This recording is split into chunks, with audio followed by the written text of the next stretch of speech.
Muita gente vive a vida coletiva da cidade junto aos movimentos populares, às questões de acompanhamentos necessários das reuniões, das representações, seja do ponto de vista religioso, do envolvimento com a quermesse, seu próprio bairro, as associações de moradores e também conselhos, aqueles grupos que se interligam com o poder público, que é sempre necessário estar sendo vigiado e com a participação popular é que ele pode eventualmente encaminhar algumas questões. O nosso personagem de hoje do Câmara Livre, Jesus Adriano dos Santos, sabe o quanto esta relação é importante há muito tempo para manter viva essa relação da comunidade com a cidade. Jesus, obrigado por nos atender aqui no Câmara Livre para TV Câmara.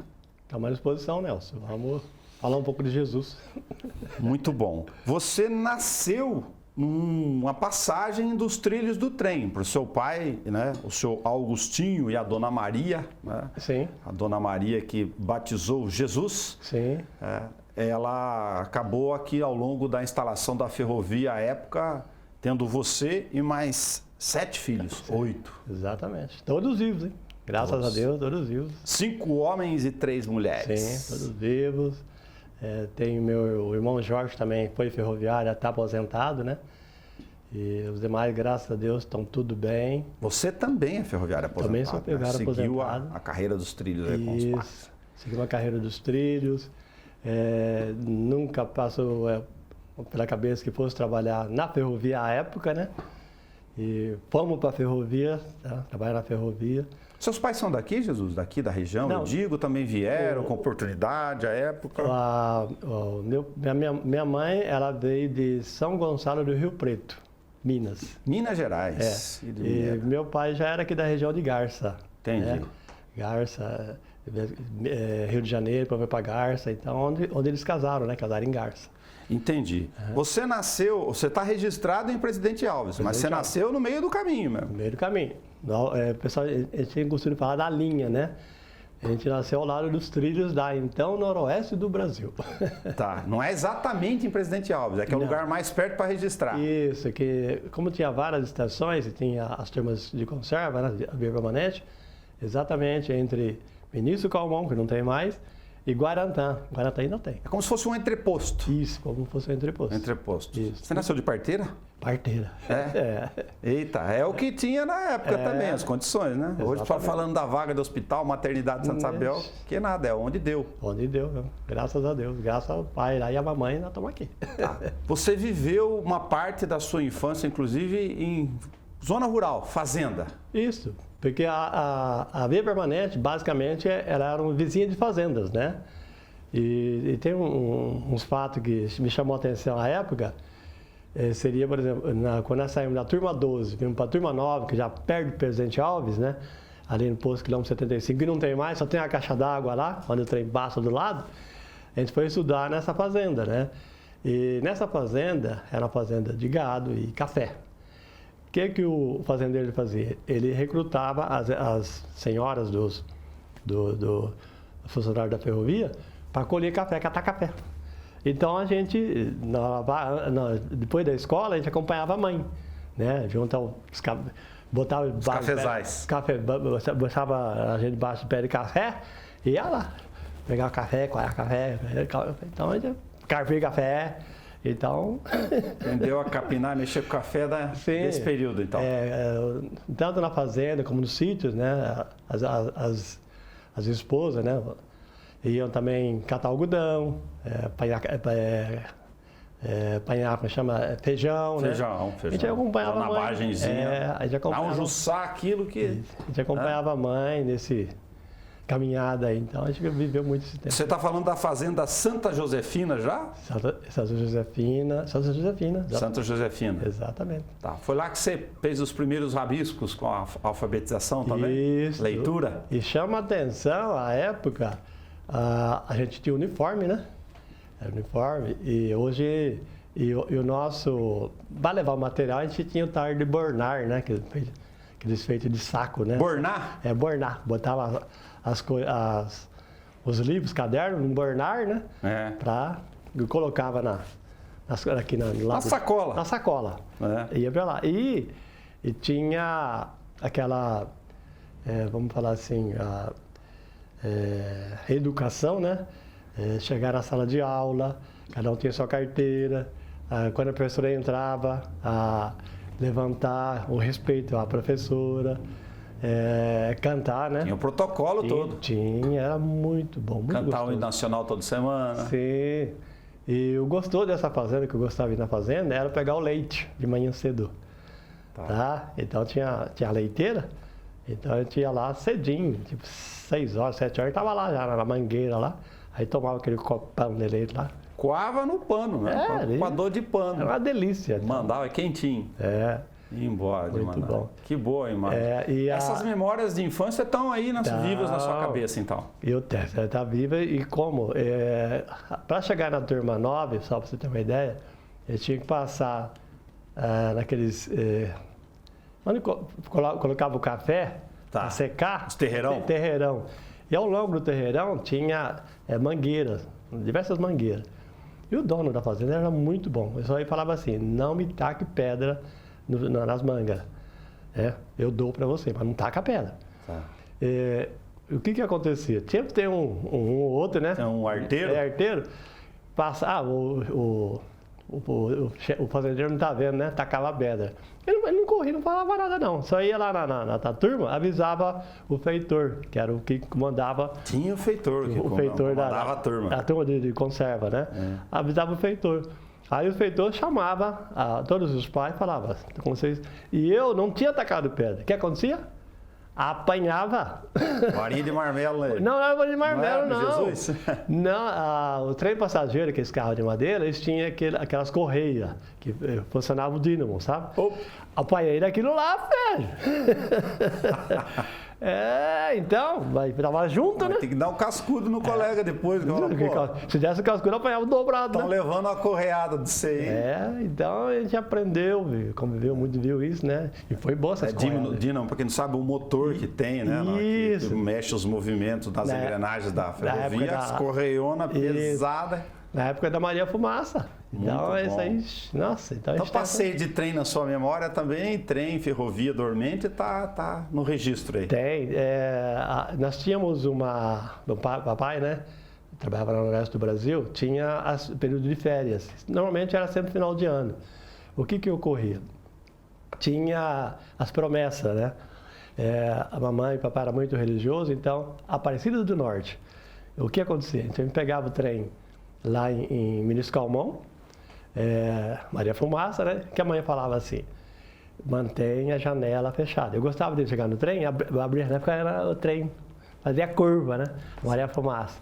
Ela falou, vai vir brasinha aí em você, fecha a janela. Não, eu quero ver a Maria Fumaça. Né? E a Maria, aí vinha, agora não falei para você?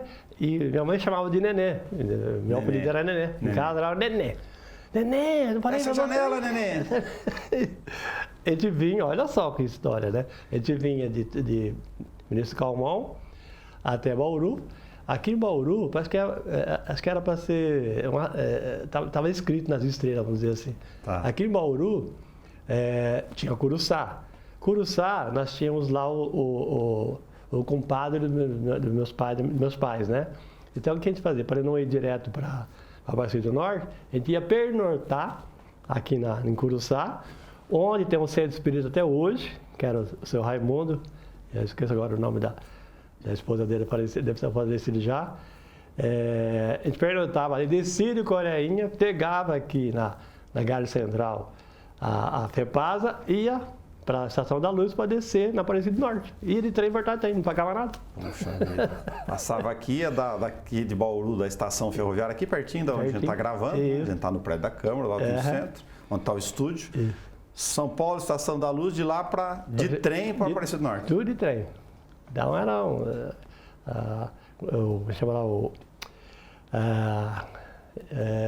santuário, as igrejas lá. As igrejas. Da Aparecida do Norte, né? Subia. Nossa, era uma delícia, adorava ir lá. Legal. Curuçá, para registrar aqui para quem não conhece, as novas gerações, é onde está a Vila Dutra hoje. Exatamente. Que é a sua morada, inclusive na mesma região, depois quando saiu do Presidente Alves, com cerca de 13 anos, e os pais vieram para cá, mais ou menos na mesma região, eu quero dizer. Isso. Nós saímos da turma 12, né?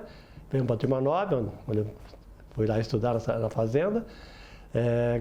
Um pouquinho, fui para Presidente Alves também, ali na praça perto da igreja, né? Estudar na cidade. Na cidade, já era mais chique. E detalhe, a gente ia para estudar, a gente pegava o trem. O filho do ferroviário não pagava. Da fazenda até lá pegar o trem? Não, da turma 9, né? Tá. E até a estação Posto Quilômetro 75, que dava uns... São postos. E até lá pegava o trem, né? O passageiro, acho que é meio-dia e pouco. Acho que mais cedo, não lembro agora. Ia até P. Alves, a gente ia lá pro ginásio, grupo escolar, Grupo escolar. Né? Aí, na volta, que era o mais interessante, tinha aqueles que vinham na frente, né? Queria chegar primeiro. Só que tinha um problema no caminho. Cemitério. E o pessoal não gostava de passar no cemitério sozinho. Então, aquele que saía adiantado, tinha que esperar todo mundo chegar para passar junto do lado do cemitério. Você tinha que rodear o cemitério e ir até perto do barranco e descendo. Era alto, né? O barranco lá. E ir embora a pé. Eu ficava esperando, ainda estava nada à pressa. Aquele que brigava, aquelas briguinhas, né? Não passava ali, mas nem, tinha que esperar todo mundo junto para ir seguir junto. Que percurso tinha mais ou menos, você se lembra da memória aí, tipo, da onde você morava, da Fazenda Santa Josefina até a escola? Ou era perto a escola?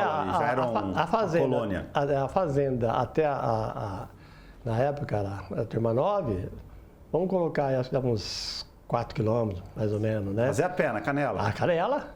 Agora, de Posto Quilômetro 75 até Presidente Alves, aí a coisa era pesada. A volta, né? Entendi. Porque dava uns... Estou comentando isso porque o dia que chovia, eu fui em escola em trecho de trilha de sítio também. Mas chovia... Era guarda-chuva e puxar a carcinha e ir embora. Na Canela. Na Canela. Muito bom, boa lembrança. Os pais vieram para cá depois, quando você tinha uns 13 anos, vieram trabalhar para cá. O que fez vir em Bauru quando você tinha cerca de 13 anos? Meu pai solicitou à época, né, a transferência para Bauru, né? E à época ele foi transferido para a turma 2, que é ao lado do IBC aqui. Tá. Né?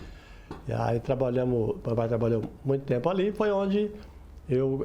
Vocês chamavam de Curuçá também ainda ali? Não, era só a estação que era Curuçá? Não, nós viemos morar na turma 2. Tá. Né? Aí na turma 2 foi onde a gente começou a estudar, a escola, tá? E na turma 2 tinha um fato interessante, como todas as turmas tinham, água, não tinha água encanada. Tá? Então você tinha as linhas da ferrovia, que tinha a linha que era mestra, a gente fala a linha mestra, né? E tinha a segunda linha que era para atender os armazéns do IBC, a gente fala a GESP, né? E o poço, você tinha que atravessar as duas linhas para o outro lado. Tá? Então, ia atravessar, a senhora das turmas, o que eu tinha que fazer para lavar roupa? Tinha que atravessar a linha, tinha lá os tanques, tancão. Lavava lá ou trazia nos baldes? Não, cada um tinha sua tábua. Seu ponto, sua tábua. Sua tábua, né? E aqueles latão cortados ao meio, o que a gente fazia? Eu tinha que pegar de manhã, encher lá, para a mamãe lavar a roupa, e tem outro detalhe, não tinha água encanada, o banheiro era improvisado, tá? Banheiro de fossa, latrina que a gente falava. E para a gente tomar banho, aquele latão de 200 litros, tinha escadinha. Então, a primeira coisa da manhã era você acordar, encher lá para a mãe lavar a roupa, e depois encher o tambor, porque quando vinha o sol, esquentava à noite, quando o pai chegava, todo mundo tomava banho, morno. Morninho, quente. Você ferveu roupa com anil? Eu vi com a minha mãe fazer isso aí. Latãozão, anil para carear as roupas. Agora você me chamou a atenção, outro detalhe. O forno, aquele forno a barro, a mãe fazia o pão, né?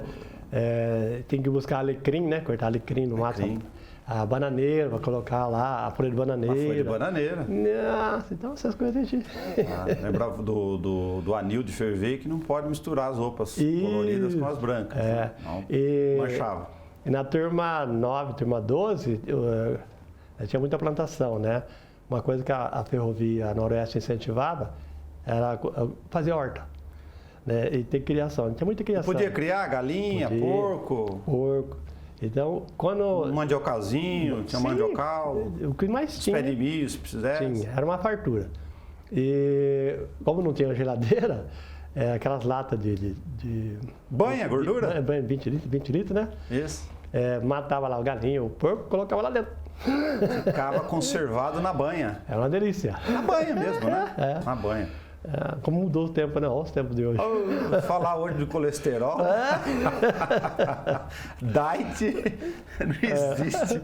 E ó, ao longo da ferrovia, por exemplo, para se fazer a compra, né? Fazer o pedido, a gente falava pedido, né? Meu pai falou, tem que fazer o pedido. Tinha a cooperativa da Noroeste do Brasil, aqui na Concílio Júnior. Então vinha tudo para Bauru. E colocava a caderneta, tinha tudo, né? Era um confiança. Onde era a cooperativa? A cooperativa era no começo da Concílio Júnior. Da Concílio que está aqui em cima da gente, aqui na frente. Era enorme. Mas qual a altura? Lá embaixo, perto da Marco, da Petoledo? Ou mais para cá? Não, era na Petoledo. Depois tinha a Associação de Ferroviário Noroeste do Brasil, né? Então eu vinha com meu pai ali. Imagina a quantidade de gente que chegava nesse lugar de movimento. O mais gostoso que a gente adorava era o final de ano. Porque as compras que eram feitas, elas eram transportadas pelo cargueiro, né? Sim. Aí parava nas turmas e deixava. São Agostinho de Santo estava lá a compra e entregava na casa, né? E no final de ano, a gente era contemplado, os ferroviários eram contemplados, com a cesta de Natal Amaral. Rapaz, chamava Amaral a cesta? Eu tenho até hoje a figura que vinha lá do nascimento de Jesus, tenho guardado até hoje. Aquilo lá me chamou a atenção. E vinha lá. Que vinha? Umas latas de goiabada, alguma coisa? Era uma cesta rica. Nossa, era muito, muito boa. A gente adorava chegar o final de ano, né? Já esperando chegar a sexta. Que legal, que então eu tenho essas memórias aí. O tempo foi, né? O tempo passou e vamos em frente, né? Você acabou entrando naturalmente na ferrovia daí para trabalhar? O pai já estava, já seguiu? Foi até... Que tinha muita oportunidade relacionada à ferrovia na época. Tem. É curioso, porque à época eu comecei a estudar, fiz o Senai, né? A época do Senai, eu lembro que depois que eu me formei no Senai, tinha o Biancardi, né? Aí eu fui chamado para trabalhar no Biancardi, mas a gente era marceneiro. Eu fui no Senai para ser mecânico, não tinha mecânico, aí fiz curso para marceneiro. Aí me formei em marcenaria. Aí fui trabalhar no Biancardi, aí trabalhei muitos anos no Biancardi. E a época, já não era mais Noroeste do Brasil, não era Noroeste, era Rede, né? Sim. Teve essa fusão aí toda. Tava chamando gente para trabalhar. E lá na época do Biancardi, parte dos amigos que trabalhavam comigo foram para a ferrovia, foram chamados. Entendi. Aí quem entrou lá, na época, mandou me chamar. Eu falei, solteiro, né? Falei, sim, mas eu vou trabalhar, eu já tenho um serviço, bota outro no meu lugar.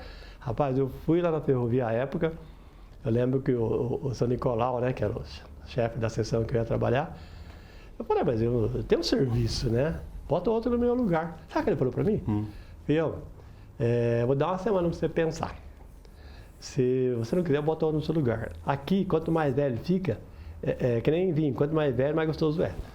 Eu falei, Cacilda, né? Será que é verdade? E na época do Biancardi, a gente trabalhava fora, viajava, eu queria estudar.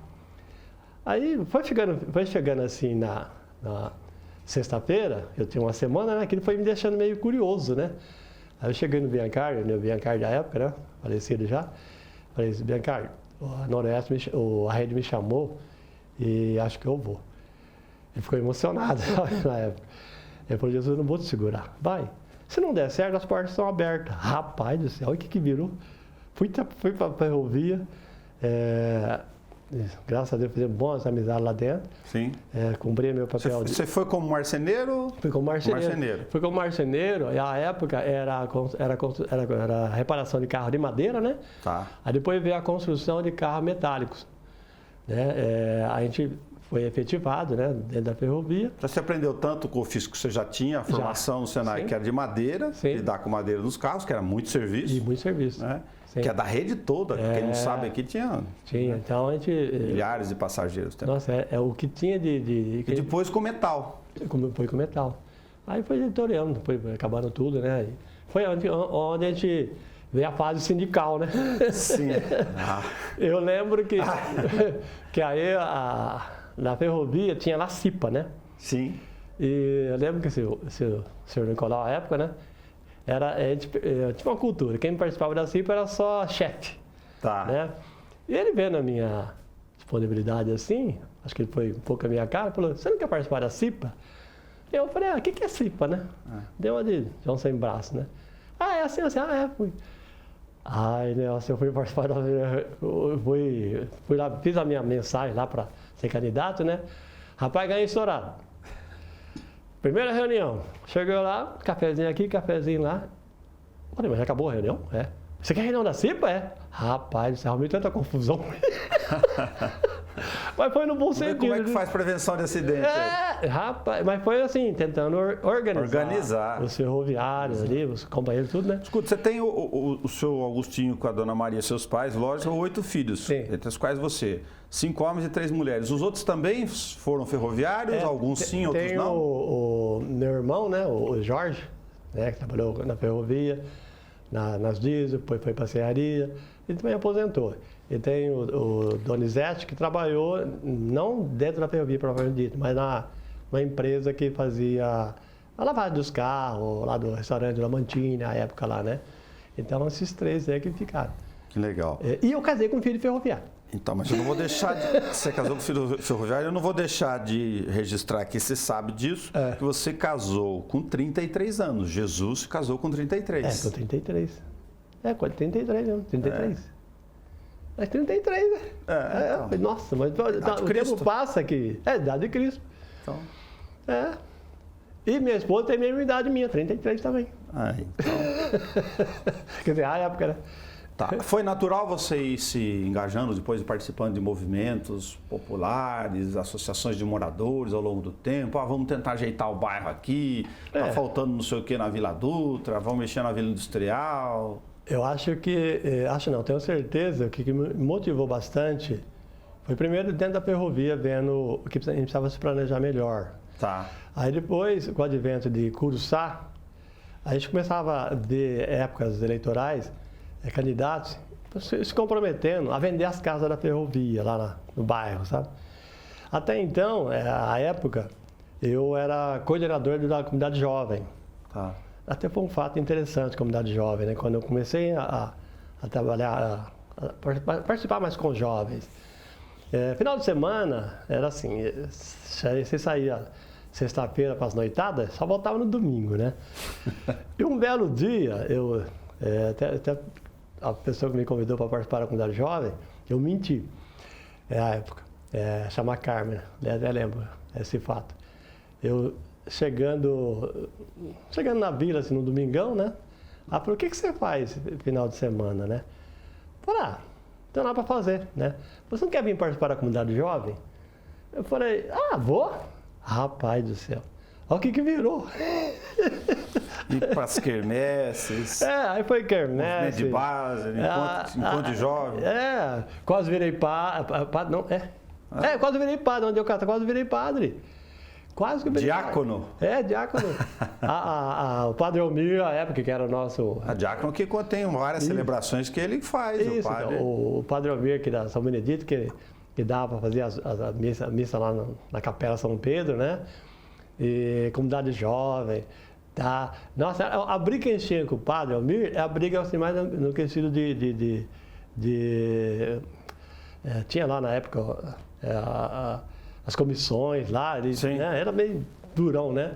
A gente batia de frente com ele, Dom Cândido Padim. Quantas vezes Dom Cândido Padim, nas reuniões, Jesus chamava do lado de Jesus, tenha calma, tenha calma. Calma, Jesus. Jesus sempre teve calma. E foi onde depois surgiu esse fato da venda da Vila Dutra. Tá? Aí foi um fato muito, mas muito assim, terrível, no sentido de... Você fala por causa da venda das casas. Das casas, né? Tá. Porque tinha a proposta, o comentário dos nossos candidatos à época que iam vender, mas não tinha documento. Aí nós provocamos, quer dizer, eu provoquei, né? Você fala que os proprietários das casas não tinham uma escritura, essas coisas? Não, depois que nós fomos descobrir que não tinha nada. A ferrovia... Só para entender, a ferrovia ajudou a construir as casas, não... As casas da Curuçá, quem construiu foi a Noroeste do Brasil. Por volta de 1910, 1905, por aí, né? Essa foi a data, mais ou menos, que a gente conseguiu levantar. Só que não tinha documento. Né? Por que não tinha documento? Foi até interessante, a gente começou a fazer algumas artimanhas, né? Fazer carta anônima, sabe? Já tinha a época, acho que eu devo ter guardado até hoje, na Ouro Verde tinha lá o Cláudio Petroni. Aí eu mandei umas cartinhas pra lá, denunciando, falando das casas da Vila Dutra, e ele não leu. Aí alguém foi lá e cutucou para ele ler, aí ele leu, rapaz do céu. Aí começou o movimento.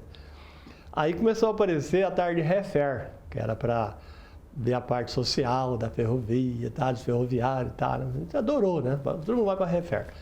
Aí veio o processo de venda. Mas como que vai vender um negócio que não tem documento? Dirso Durval, chamado Dr. Dirso, né, engenheiro, que era o superintendente da época.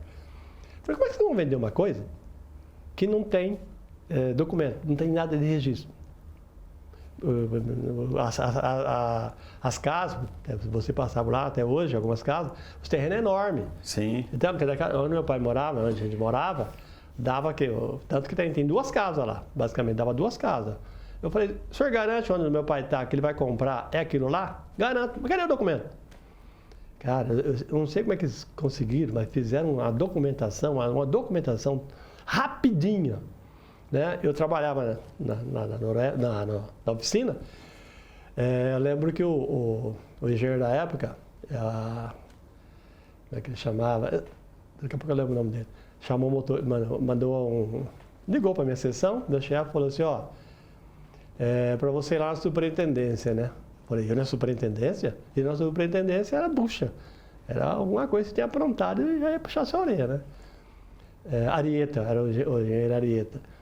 Falou, esqueça o motorista, hein? Vai te levar lá. Falei, vixe, o que você aprontou? Eu falei, não sei. Eu fui. Não que eu saiba. Quando eu cheguei aqui para entrar lá, no elevador, cheguei lá, o Dr. Dirce. Jesus, fica à vontade. Daquele mesão enorme, né? Umas salas bonitas que tinha aqui, Sim. né? Que pena que acabou tudo aquilo lá. Aí, um monte de papel todo enrolado, né? Eu olhei assim. Jesus, você tinha razão. Razão do quê? Não tem documento nenhum. Agora tem. Vamos dar uma cópia para você ajudar nós no processo de venda. Só rolo. Achei mais rolo. Nossa Senhora. Só rolo. É a chamada guerra das casas da Vila Dutra. Indiretamente, depois a gente contratou os amigos corretor para fazer a avaliação daquelas casas. Cara do céu. Aí comecei a escrever, aquelas máquinas de bater o dedinho lá, sabe? Fiz um documento, mandei para o patrimônio. Aí comecei uma guerra, né? Os caras, o engenheiro não gostava. O Cid Braga, à época, falava que eu estava atrapalhando o processo de venda. Eu falei, como é que eu vou trabalhar um processo de venda se eu moro com meu pai? Eu falava assim, nós tínhamos lá o Departamento de Assistência Ferroviária, que era o DAF, né? Sim. Que departamento é esse? Que assistência está dando para o ferroviário? Mas eu era um pouco culto na época, sabe? Hoje eu estou mais caro. Mas na época, meu Deus, meu pai falava assim, Jesus, pelo amor de Deus. Meu pai já estava aposentado. Jesus, pelo amor de Deus, né? Cuidado, você pode ser mandado embora. Eles não mandavam mensagem direta para mim. Sim. Mandava para meu pai. Lógico. E meu pai vinha tentar, né? Segurada, né? Aí eu falava para meu pai, se eles procurar o senhor para falar alguma coisa, que vai fazer aquilo, vocês podem falar para ele. Que eu tô com medo, sim. Mas tô com medaço. Sabe de quê? Não é deles, não. Eu não sei o que eu vou fazer. Eu estou com medo de mim. Não sei da minha reação. E assim foi. Né? E, graças a Deus, a Vila Dutra foi vendida, não da forma como a gente queria. Tá? Houve um reconhecimento de alguns ferroviários, né, que entenderam. Mas os ferroviários acabaram recebendo as casas? Não receberam. Que houve um financiamento, esse de financiamento aí que nunca, nem de pai para filho acontece isso. Um patrimônio daquele lá, casa de mais de 40 anos, você conseguiu um financiamento aí, só mágica mesmo, fizeram uma mágica aí, né? E a época, a gente era muito fuçado, viu? A época, o que eu fiz? Tentei levantar ao longo da ferrovia se houve alguma negociação de venda de imóvel para o ferroviário. Sim. E curiosamente, como a gente tinha bastante amizade no trecho, Lins foi feito, as casas lá de Lins, basicamente foi feita ferroviária e cartório sem intermediário. Entendi. Então foi Aquelas condições da época também. Foi uma guerra muito boa. Viu? A gente precisa gravar um registro histórico aqui que muita gente não sabe, né? Sim. A gente fala da cidade recortada pelos trilhos aqui perto da Sim. gente, né? Aqui cortando, lógico, a região da Falcão com o centro. Mas daquele lado lá, a Elias Miguel Maluf era tudo mato. Sim. Tinha rua, a gente está gravando aqui 2022. A Elias Miguel Maluf, que é uma rodovia que entrou para dentro da cidade, no mato da época, ela recortou aquela região lá, separou. Separou. Inclusive, Vila Dutra, né? Tem a Vila Dutra do lado do 1 e a Vila do lado do 2. Sim. Tanto quando a prefeitura vai fazer manutenção, ela só cuida do lado direito. Aí o pessoal vai, Jesus, e do nosso lado? Não, o pessoal acha que indo daqui para lá... É só o lado esquerdo. Que é o lado direito, a Vila Dutra, e esquerda a Vila Industrial. E tem um pedaço da Vila Dutra lá. E tem uma reclamação que é pertinente da questão dos ônibus, né? Da Leão 13, lá atrás que nós conseguimos fazer a linha Leão 13 e demais linhas, né? Ele passa sempre do lado de lá, na João Quadrio, né? Então, Santa Cândida e Leão 13 é muito mais bem servido de linha de ônibus do que a própria Vila Dutra, né? Assim, do lado direito. O pessoal fala assim, Jesus, mas o ônibus que vai de Santa Cândida e Leão 13 tem que passar na Vila Dutra. Pessoal, mas passa. É uma guerra, sabe? Mas não passa, é Vila Dutra. Mas, então intercala, né? Tentamos fazer essa intercalação, vamos ver se a gente consegue fazer esse intercalar um ônibus para lá.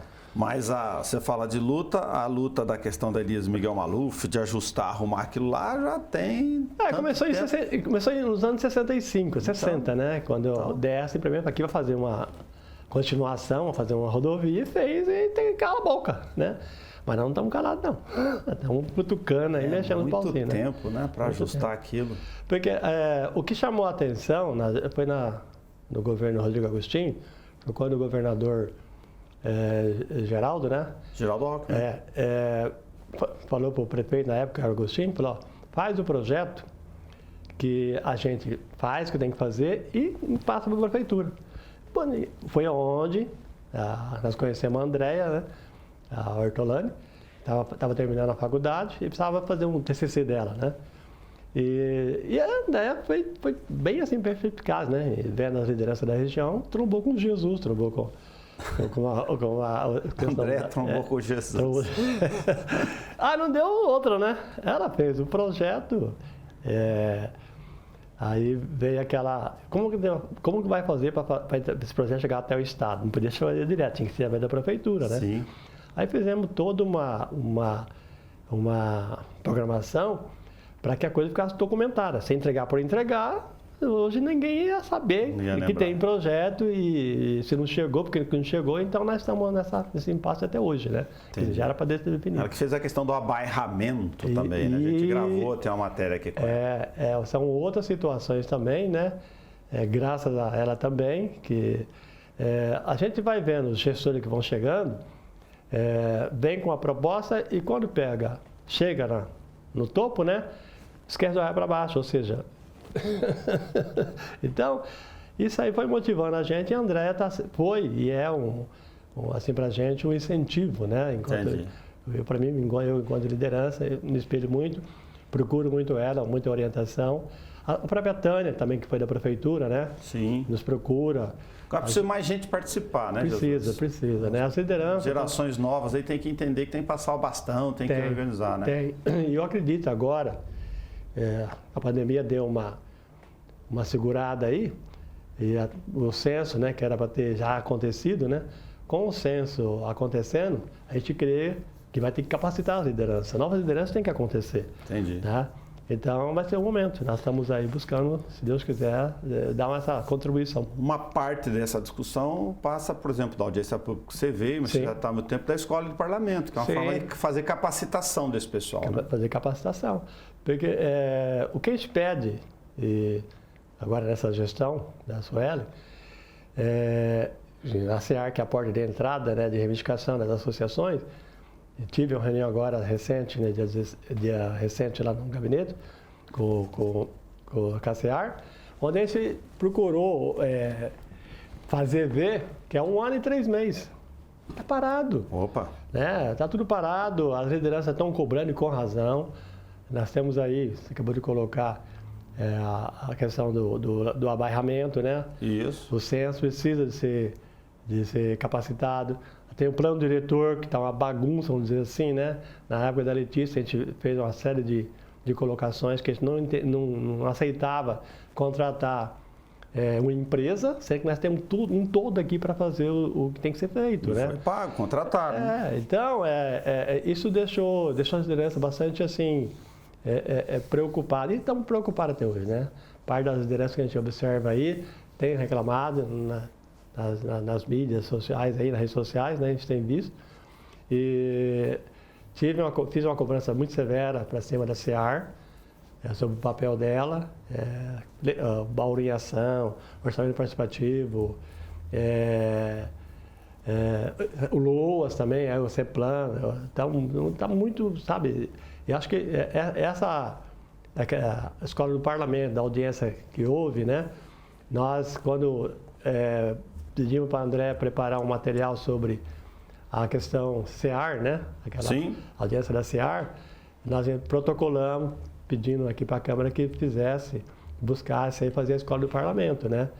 E graças a Deus, acho que esse vai ser um norte, depois de SEAR, onde a gente vai buscar ter aqui dentro da Câmara, né? Essa escola de parlamento, onde vai não só capacitar a comunidade como um todo, inclusive as lideranças, né? Então acho que vai ser a bola da vez. Legal. Jesus Adriano dos Santos.